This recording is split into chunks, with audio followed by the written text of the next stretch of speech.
मैं उम्मीद करता हूं कि आप सब लोग अच्छे होंगे। आज दिनांक 20 मार्च 2025 को बीपीएससी यानी बिहार लोक सेवा आयोग के द्वारा अपना एग्जामिनेशन कैलेंडर जारी की गई है। इसमें कुछ महत्वपूर्ण परीक्षा के बारे में सूचना दी गई है, वो मैं आपको बताने जा रहा हूँ। तो आज जो एग्जामिनेशन कैलेंडर जारी की गई है उसमें बीपीएससी के द्वारा असिस्टेंट सेक्शन अफसर की एग्ज़ाम जो है ली जाने वाली है। तो इसके लिए विज्ञापन जो है अब कभी भी जारी की जा सकती है। तो इसके लिए जो एग्ज़ाम डेट निर्धारित की गई है असिस्टेंट सेक्शन अफसर की, वो 13 जुलाई 2025 निर्धारित की गई है। ठीक है, तो यानी एग्ज़ाम की डेट घोषित कर दी गई है। तो आपके पास लगभग समय है अप्रैल, मई, जून, जुलाई, लगभग आपके पास 4 महीने की समय है, 4 महीने से कम समय है। ठीक है, तो विज्ञापन इसकी कभी भी जारी हो सकती है। एग्जामिनेशन डेट पीटी की फिक्स है, 13 जुलाई को होने वाली है। ठीक है, इसमें टोटल पोस्ट की संख्या जो है वो 41 यानी 41 है। ठीक है, उसके अलावा आज जो एग्जामिनेशन कैलेंडर जारी की गई है उसमें एक और एग्ज़ाम की चर्चा की गई है, वो जो है बीपीएससी एलडीसी एग्ज़ाम। ठीक है, तो इस असिस्टेंट सेक्शन अफसर की क्वालिफिकेशन तो ग्रेजुएशन रहेगी, किसी भी स्ट्रीम में हो, चाहे वो साइंस हो, आर्ट्स हो, कॉमर्स हो, या बीटेक वाले हो, या अनप्रोफेशनल डिग्री जो ली हो वो लोग एलिजिबल होंगे। फिर बीपीएससी एलडीसी की जो एग्ज़ाम डेट है उसकी भी परीक्षा कैलेंडर में जिक्र की गई है। इसकी भी एग्ज़ाम डेट 20 जुलाई 2025 निर्धारित की गई है। तो इसकी भी विज्ञापन कभी भी जारी की जा सकती है। ठीक है, तो इसके लिए एजुकेशनल क्वालिफिकेशन क्या होगी, किसी भी स्ट्रीम में जो है 12th पास होनी चाहिए। ठीक है, चाहे साइंस हो, आर्ट्स हो, कॉमर्स हो। इसमें टोटल पोस्ट की संख्या जो है वो 26 है। ठीक है, तो यदि पोस्ट की संख्या भले ही कम हो लेकिन आप लोग को इसकी फॉर्म जरूर से अप्लाई करनी चाहिए। इस एग्ज़ाम की सबसे बड़ी विशेषता क्या है कि आप अगर इस एग्ज़ाम में क्वालिफाई कर जाते हैं तो आपको बिहार लोक सेवा आयोग की जो पटना में अवस्थित है जवाहरलाल नेहरू मार्ग में, वहीं पे आप उसी ऑफिस बिल्डिंग में आपको काम करनी है। तो आप चाहते हैं कि मैं परमानेंटली पटना में ही रहूं, तो आपके लिए जॉब काफ़ी जो है कि महत्वपूर्ण है। आप इस एग्ज़ाम में क्वालिफाई करके हम अगर सर्विस आपकी हो जाती है तो आप हमेशा बीपीएससी में ही जॉब करते रहेंगे। ठीक है, तो इस प्रकार से 2 एग्ज़ाम के विज्ञापन जो है वो कभी भी जारी की जा सकती है। ठीक है, अब हम लोग चर्चा करते हैं कि इससे पूर्व में भी बीपीएससी के द्वारा एएसओ की एग्ज़ाम ली गई हो या एलडीसी की एग्ज़ाम ली गई हो, उसकी सिलेबस क्या रही थी, और इस बार भी जो विज्ञापन जारी की जाएगी उसमें भी सेम सिलेबस रहने की संभावना है। तो सिलेबस के बारे में हम लोग बात करें तो जैसे इसमें किस किस टॉपिक से प्रश्न पूछी जाती है, तो एक जनरल नॉलेज। ठीक है, जनरल नॉलेज जिसमें हिस्ट्री, पॉलिटी, ज्योग्राफी, ये सब इकोनॉमिक्स आती है, करंट अफेयर्स आती है, उससे 50 क्वेश्चन लगभग पूछी जाती है। ठीक है, वही जनरल साइंस की भी रहती है, सिलेबस में क्वेश्चन रहती है, इससे लगभग 25 क्वेश्चन पूछी जाती है। जनरल साइंस में generally physics, chemistry, biology, geography, ये सब सेक्शन, इन्वायरमेंट वगैरह से 25 क्वेश्चन पूछ दी जाती है। फिर है क्वान्टिटेटिव एप्टीट्यूड, इससे लगभग 25 प्रश्न पूछी जाती है। ठीक है, तो इसमें फिर उसके बाद हो गया test of reasoning. Test of reasoning से लगभग 50 प्रश्न पूछी जाती है। तो इस प्रकार से टोटल जो है 150 क्वेश्चन जो है कि पूछी जाती है पीटी में। ठीक है, 150 क्वेश्चन।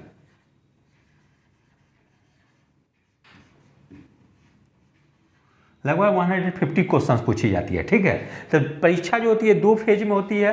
फर्स्ट फेज में पीटी होती है, उसमें भी 150 क्वेश्चन रहती है। सेकेंड फेज में जो है कि 2 पेपर होती है। फर्स्ट पेपर हिंदी की रहती है, वो की क्वालिफाइंग रहती है, उसमें आपको 100 क्वेश्चन पूछी जाएगी। 100 में 30 क्वेश्चन पास मार्क्स को लानी होती है। लेकिन मेरिट लिस्ट जो बनती है वो मेंस में जो सेकेंड पेपर जो होती है उसमें भी 150 क्वेश्चन ही पूछी जाती है ऑब्जेक्टिव। उसमें भी सेम सिलेबस होती है, जो पीटी में रहती है वही मेंस में भी रहती है। ठीक है, अब इसमें बात करें हम लोग कि इसमें कट ऑफ जो है कि आपको अगर बीपीएससी असिस्टेंट सेक्शन अफसर या एलडीसी की तैयारी कर रहे हो तो टारगेट लेके चलेंगे कि 150 में से कम 120 क्वेश्चन जरूर से सॉल्व करें, क्योंकि सीटों की संख्या काफ़ी कम रहती है, इसलिए काफ़ी टफ कंपटीशन हो जाती है। ठीक है, इसलिए आप ऐसी तैयारी करेंगे कि पीटी में कम से कम जनरल कैटेगरी में अगर आप हैं तो 120 क्वेश्चन सही करें, और यही अगर आप अदर कैटेगरी में तो 2-3-4 नंबर कम कर लेंगे। ठीक है, अब हम लोग बात करें कि इसकी जो सिलेबस जो निर्धारित की गई है, GK, general science, maths, quantitative aptitude और रीजनिंग, यदि आप इस पैटर्न पे तैयारी करते हैं तो वर्तमान समय में कितनी एग्जाम आपकी कवर हो जाएगी, चाहे वो बीपीएससी के द्वारा नोटिफिकेशन निकाली जाती हो या बिहार स्टाफ सिलेक्शन कमीशन के द्वारा निकाली जाती हो। क्योंकि अभी जो है बिहार स्टाफ सिलेक्शन कमीशन के द्वारा, जैसे कि एक तो पहले सेकेंड इंटर लेवल की विज्ञापन निकाली गई है, उसके अलावा भी कुछ दिन पहले ही ब्लॉक स्टैटिस्टिकल अफसर की भी विज्ञापन निकाली गई है, तो सब सारी की सिलेबस बिल्कुल सेम है, यानी कि जीके, जनरल साइंस, मैथ्स और रीजनिंग से ही प्रश्न पूछी जाएगी। उसके अलावा बिहार एसएससी के द्वारा सीजीएल की भी विज्ञापन कभी भी जारी की जा सकती है। तो इस प्रकार से आप अगर सेम इस सिलेबस पे तैयारी करते हैं तो मैं आपको बता दूं कि आपकी कितनी एग्जाम कवर हो जाती है। एक तो जैसे बीपीएससी अभी असिस्टेंट सेक्शन अफसर की आने वाली है, ये एग्जाम कवर हो जाएगी। उसके अलावा बीपीएससी एलडीसी की भी एग्जाम कवर हो जाएगी सेम सिलेबस पे। उसके अलावा बिहार स्टाफ सिलेक्शन कमीशन के द्वारा जो सीजीएल की विज्ञापन कुछ ही दिनों में आने वाली है, उसकी भी तैयारी आपकी हो जाएगी। उसके अलावा भी सेकेंड इंटर लेवल की जो एग्ज़ाम होने वाली है, उसकी भी तैयारी आपकी हो जाएगी। उसके अलावा बीएसएससी के द्वारा ब्लॉक स्टैटिस्टिकल अफसर की जो विज्ञापन निकाली है, उसकी भी तैयारी हो जाएगी। यानी कि आप अगर इस पैटर्न पे तैयारी करते हैं तो आपकी 5 एग्जाम की जो है प्रिपरेशन आपकी हो जाएगी। ठीक है, इसलिए इस एग्जाम की जरूर से तैयारी करें। आप सेम प्रिपरेशन में आप 5 एग्जाम को कवर कर सकते हैं। ठीक है, अब मैं आपको बता दूं कि ये जो विज्ञापन जो आ चुकी है या आने वाली है, उसके लिए आप लोग को कौन सी रिसोर्स को फॉलो करनी चाहिए। ठीक है, तो जैसे जीके की बात करें तो आप लोग क्या करें, लूसेंट और क्राउन को तो बढ़िया बेहतर ढंग से पढ़ें। ठीक है, उसके अलावा बीपीएससी के द्वारा जो भी एग्ज़ाम ली गई हो पूर्व में, चाहे वो टीचर की एग्ज़ाम हो, जुडिशरी की एग्ज़ाम हो, या कंबाइंड कॉम्पिटिटिव एग्ज़ाम ली गई हो, या ब्लॉक एग्रीकल्चर अफसर की एग्ज़ाम ली गई हो, कोई भी प्रकाशन के द्वारा अगर बीपीएससी के द्वारा जो प्रीवियस ईयर में एग्ज़ाम ली गई उसकी क्वेश्चन बैंक निकाली जाती है, तो वहाँ से जरूर से सॉल्व कर लेंगे। ठीक है, तो जीके की तैयारी कर लेते हैं तो मैं समझता हूँ कि आपकी बहुत अच्छी हो जाएगी। यहाँ से 50 क्वेश्चन पूछी जाएगी। ठीक है, ये भी मैं लिख देता हूँ यहाँ से 50 क्वेश्चन। अब मैं बात करूं जनरल साइंस। जनरल साइंस से जनरली 25 क्वेश्चन पूछी जाती है। ठीक है, तो जनरल साइंस के लिए आप लोग क्या करेंगे, लूसेंट समान विज्ञान पढ़ लेंगे। ठीक है, अलग से लूसेंट प्रकाशन के द्वारा समान विज्ञान की एक बुक निकाली जाती है, उसको पढ़ लेंगे। एक तो लूसेंट जीके में जो समान विज्ञान दी गई रहती है उसको तो पढ़ेंगे, उसको अलग से भी एनसीईआरटी आधारित लूसेंट समान विज्ञान निकाली जाती है, उसको पढ़ लेंगे। उसके अलावा अरिहंत प्रकाशन के द्वारा एनसीईआरटी आधारित भी समान विज्ञान निकाली गई है, ये भी बुक काफ़ी बेहतरीन है, इसको भी पढ़ लेते हैं। ये दोनों को तो मैं समझता हूँ कि बेस काफ़ी मजबूत हो जाएगी। उसके अलावा प्रैक्टिस के लिए घटना चक्र विज्ञान जो पूर्वालोकन है उसको पढ़ लेंगे। ठीक है, उसके अलावा अब हम लोग बात करें क्वांटिटेटिव एप्टीट्यूड, इससे भी लगभग 25 क्वेश्चन पूछी जाती है। ठीक है, तो इसके लिए क्या करेंगे आप लोग, आर.एस. अग्रवाल बुक से जो है कि हर चैप्टर को अच्छा से बना लेंगे। सिलेबस में जो जो चैप्टर दी गई रहती है, जब नोटिफिकेशन आएगी तो मैं अलग से फिर वीडियो बना के बता दूंगा कि किस किस टॉपिक को आपको तैयार कर लेनी है। उसके अलावा सेंट्रल एसएससी की प्रीवियस ईयर क्वेश्चन है, उसमें जो एडवांस मैथ दी गई है उसको नहीं बनाएंगे, जो केवल अर्थमेटिक्स से रिलेटेड या मेंसुरेशन या नंबर सिस्टम वगैरह से क्वेश्चन जो है दी गई है उसको केवल आप लोग सॉल्व कर लेंगे। फिर हम लोग टेस्ट ऑफ रीजनिंग की बात करें तो इससे भी लगभग 50 क्वेश्चन पूछी जाती है। ठीक है, तो ये टॉपिक काफ़ी स्कोरिंग है, इसमें आप बेहतर ढंग से तैयारी कर लेते हो तो मैं समझता हूँ कि 50 क्वेश्चन में से 45 क्वेश्चन भी आप सही कर सकते हैं।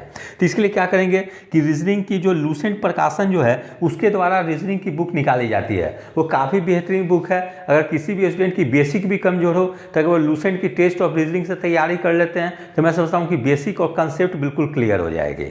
ठीक है, इसलिए आप लोग सबसे पहले लूसेंट रीजनिंग की बुक बना लेंगे। उसके अलावा central SSC, CGL, CHSL, CPO की प्रीवियस ईयर क्वेश्चन पेपर जो है उसको सॉल्व कर लेंगे। ठीक है, तो मैं समझता हूं कि बहुत सारे प्रश्न ऐसे होते हैं मैथ्स और रीजनिंग में, क्योंकि हूबहू सेंट्रल एसएससी के एग्जाम में जो क्वेश्चन पूछी गई है वो यहाँ पे हूबहू रिपीट कर दी जाती है। इसलिए आप अगर सेंट्रल, सीजीएल, सीएचएसएल, सीपीओ वगैरह के प्रीवियस ईयर क्वेश्चन को बना लेते हैं तो आपको एग्जाम में काफ़ी हेल्प मिलेगी। ठीक है, उसके अलावा क्या करेंगे, करंट से भी 4-5 क्वेश्चन पूछ दी जाती है, तो करंट के लिए क्या करेंगे आप लोग, एडुटेरिया करंट निकाली जाती है। ठीक है, इसको देख लेंगे, ये भी काफ़ी करंट की काफ़ी अच्छी बुक रहती है। करंट की जो है कि एजुटेरिया से कर लेंगे।